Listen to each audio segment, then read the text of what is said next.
রাজধানীর ৩০০ ফিটে জুলাই ৩৬ এক্সপ্রেসে যেখানে তার মঞ্চটি প্রস্তুত করা হয়েছিল, তিনি সেখানে জাতির উদ্দেশ্যে, দেশবাসীর উদ্দেশ্যে অত্যন্ত গুরুত্বপূর্ণ বক্তব্য রেখেছেন এবং তিনি কিন্তু সেখানে আমরা জানি যে বেশ কয়েকটি কথা বলেছেন দেশবাসীর উদ্দেশ্যে, জনগণের উদ্দেশ্যে। তিনি কিন্তু সবচেয়ে বেশি যে কথাটা জনগণের আসলে আকর্ষণ কেড়ে নিয়েছেন, তিনি বলেছেন I have a plan for my country, এবং তিনি বলেছেন যে সবাইকে নিয়ে একটি সুন্দর দেশ তিনি গড়ে তুলবেন।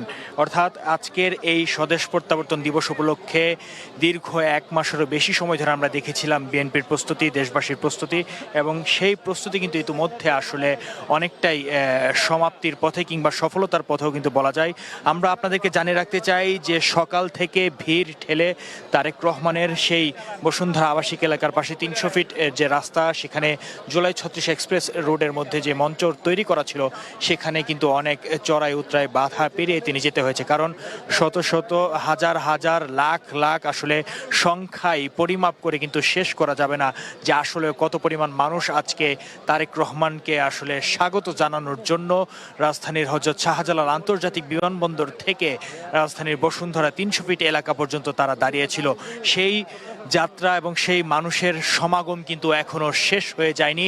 কারণ তারেক রহমান তার মা সাবেক ৩ বারের প্রধানমন্ত্রী বেগম খালেদা জিয়াকে দেখতে তিনি কিন্তু রাজধানীর এভারকেয়ার হাসপাতালের পথে দেশবাসীর উদ্দেশ্যে বক্তব্য রেখে কিন্তু রওনা দিয়েছেন।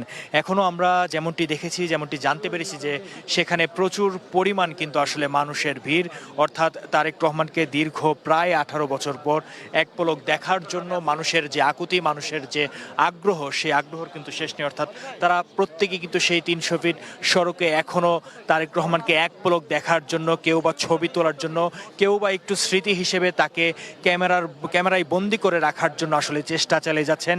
কেউ বা এক পলক একটু দেখার জন্য শত চেষ্টা করে তারেক রহমানের গাড়ির সামনে যাওয়ার চেষ্টা করছে। অর্থাৎ সেই ভিড় ঠেলে তার মা বেগম খালেদা জিয়া দীর্ঘদিন যাবৎ ধরে তিনি রাজধানীর এভারকেয়ার হাসপাতাল যে চিকিৎসাধীন রয়েছেন, তাকে দেখার উদ্দেশ্যে তিনি কিন্তু সেই জায়গাটি থেকে রওনা দিয়েছেন। আপনাদেরকে একটু জানিয়ে রাখতে চাই যে বেগম খালেদা জিয়া কিন্তু আমরা জানি বিশেষ করে তিনি কিন্তু 23 নভেম্বর 2025 তারিখে রাতে হঠাৎ অসুস্থ বোধ করার পর প্রাথমিক শ্বাসকষ্টের কথা বলা হয়েছিল সেখান থেকে, যে রাজধানী এভারকেয়ার হাসপাতালে কিন্তু তিনি ভর্তি হয়েছিলেন। এবং সবশেষ 18-19 ডিসেম্বর চিকিৎসকদের ব্রিফিং অনুযায়ী তার শারীরিক অবস্থা এখন অনেকটাই স্থিতিশীল বলে জানিয়েছিলেন। তিনি দেশি বিদেশি চিকিৎসকদের নিয়ে গঠিত মেডিকেল বোর্ডের অধীনে নিবিড় পর্যবেক্ষণে রয়েছেন এবং তার জন্য বিশেষ ব্যবস্থা। ভর্তির 3 দিন পর 26-27 নভেম্বর নাগাদ ফুসফুসে সংক্রমণের কারণে তাকে ক্রিটিক্যাল কেয়ার ইউনিট সিসিইউতে স্থানান্তর করা হয়েছিল। বর্তমানে তিনি আইসিইউ সুবিধা সম্বলিত একটি কেবিনে কিন্তু চিকিৎসাধীন আছেন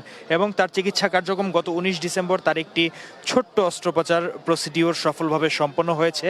তিনি লিভার সিরোসিস, হৃদরোগ, কিডনি ও ডায়াবেটিস সহ বিভিন্ন দীর্ঘস্থায়ী জটিলতায় ভুগছেন। তার পরিবারের সদস্যরা, বিশেষ করে তার পুত্রবধূ ডাক্তার জোবাইদা রহমান, বর্তমানে কিন্তু আমরা জানি যে তিনিও তারেক রহমানের সাথে গত কিছুদিন আগে খালেদা জিয়াকে দেখে যখন লন্ডন গিয়েছিলেন, দেখার পর আবারও অর্থাৎ সপরিবারে তারেক রহমান, তার মেয়ে জাইমা রহমান এবং জুবাইদা রহমান সবাই কিন্তু দেশে এসেছেন।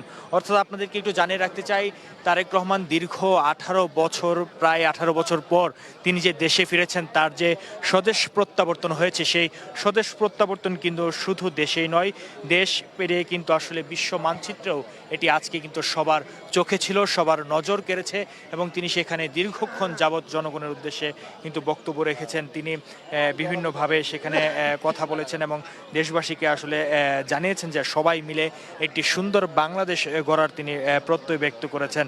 আমরা আপনাদেরকে একটু জানিয়ে রাখতে চাই যে তিনি আজকে সকালে কিন্তু শাহজালাল আন্তর্জাতিক বিমানবন্দরে পৌঁছানোর পর তিনি অন্তর্বর্তী সরকারের প্রধান ডক্টর মোহাম্মদ ইউনূসকে কিন্তু তিনি ফোন করে স্বাগত জানিয়েছেন, ধন্যবাদ জানিয়েছেন।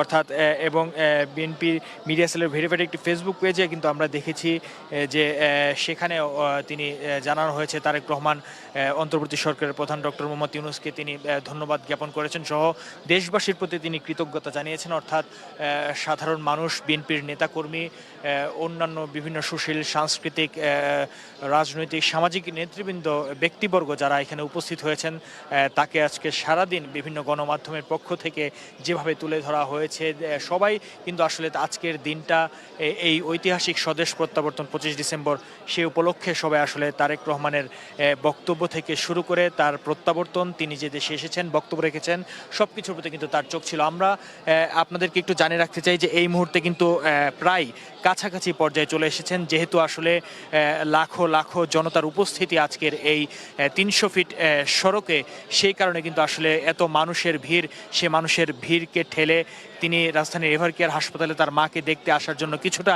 ব্যাগ পোহাতে হচ্ছে। তবে এই এত বছর পর তিনি এই দেশে ফেরা আসলে শত মানুষের ভিড়ে আসলে অনেকটা সময় লাগলেও সেটি নিঃসন্দেহে তার কাছে অত্যন্ত আনন্দের, অত্যন্ত আবেগের, এমনটি কিন্তু আসলে আমরা বুঝতে পেরেছি তার বক্তব্যের মাধ্যমে। অর্থাৎ শেষ মুহূর্তে তিনি আজকে সাধারণ মানুষের উদ্দেশ্যে, দেশবাসীর উদ্দেশ্যে বক্তব্যের পর তিনি এই মুহূর্তে এভারকেয়ার হাসপাতালের পথে রওনা হয়েছেন এবং আমরা দেখছি যে সেনাবাহিনী থেকে শুরু করে বিজিবি, র্যাব, পুলিশ সহ বিএনপির অন্যান্য যারা নেতাকর্মীরা রয়েছেন আসলে তার গাড়িটিকে ঘিরে কিন্তু আসলে তারা আস্তে আস্তে করে এগিয়ে আসছেন। এবং আজকের এই স্বদেশ প্রত্যাবর্তন দিবসে আমরা যেমনটি দেখেছি যে রাজধানীর হযরত শাহজালাল আন্তর্জাতিক বিমানবন্দর থেকে শুরু করে খিলক্ষেত, কুড়িল বিশ্ব রোড, 300 ফিট সড়ক হয়ে সেটি ওই দিকে আমরা যেমনটি জানি কাঞ্চন ব্রিজ হয়ে পূর্বাচল, নারায়ণগঞ্জের যে জায়গাটুকু আছে কাঞ্চন ব্রিজ পার হয়ে গাউসিয়া পর্যন্ত মানুষের কিন্তু সমাগম হয়েছে। সেই জায়গাটি ভরে রাজধানীর অন্যান্য যে জায়গাগুলো আছে সেখানেও আমরা জানি যে আজকে প্রচুর সংখ্যক মানুষ পায়ে হেঁটে বিভিন্ন জায়গা থেকে তারা রওনা হয়েছেন এবং তারা রওনা হওয়ার পর সেখানে কিন্তু আসলে আমরা দেখেছি যে ভিড় লেগে গিয়েছে। আমরা আপনাদেরকে একটু জানাতে চাই, বিশেষ করে এই তারেক রহমানের এর আগে যে 17 বছর তিনি কিন্তু আসলে ঠিকভাবে সেই সময়গুলোতে বক্তব্য দিতে পারেননি সাধারণ মানুষের উদ্দেশ্যে, কারণ কেননা তার বক্তব্যগুলো কিন্তু আসলে সেভাবে সংবাদ মাধ্যমগুলোতে প্রচার করা এক প্রকার নিষিদ্ধই ছিল। তিনি বক্তব্য প্রচার করতে পারেনি, অর্থাৎ অনেকটা চড়াই উতরাই সংগ্রাম করেই কিন্তু তিনি সুদূর বিদেশ থেকে তার নেতাকর্মীদেরকে তিনি আগলে রেখেছেন, তাদেরকে সুন্দরভাবে সুসংগঠিত করে তুলেছেন। অর্থাৎ আজকে আপনাদেরকে একটু জানিয়ে রাখতে চাই যে এই তারেক রহমানের স্বদেশ প্রত্যাবর্তনকে ঘিরে আমরা যেমনটি দেখেছি, তিনি তার ফেসবুক পেজে যেমনটি জানিয়েছেন যে আল্লাহ যাকে ইচ্ছা ক্ষমতা প্রদান করেন এবং যার থেকে ইচ্ছা ক্ষমতা কেড়ে নেন বলে কিন্তু তিনি এমন একটি মন্তব্য করেছেন। আমরা আপনাদেরকে একটু জানিয়ে রাখতে চাই যে তারেক রহমান তিনি তার এক ফেসবুক পোস্টের মাধ্যমে এমনটিও বলেছেন যে হে সার্বভৌম শক্তির মালিক আল্লাহ, আপনি যাকে ইচ্ছা ক্ষমতা প্রদান করেন, যার ইচ্ছা ক্ষমতা কেড়ে নেন, যাকে ইচ্ছা আপনি সম্মানিত করেন আর যাকে ইচ্ছা আপনি হীন করেন, কল্যাণ আপনারই হাতে, নিশ্চয়ই আপনি সব কিছুর ক্ষমতাবান।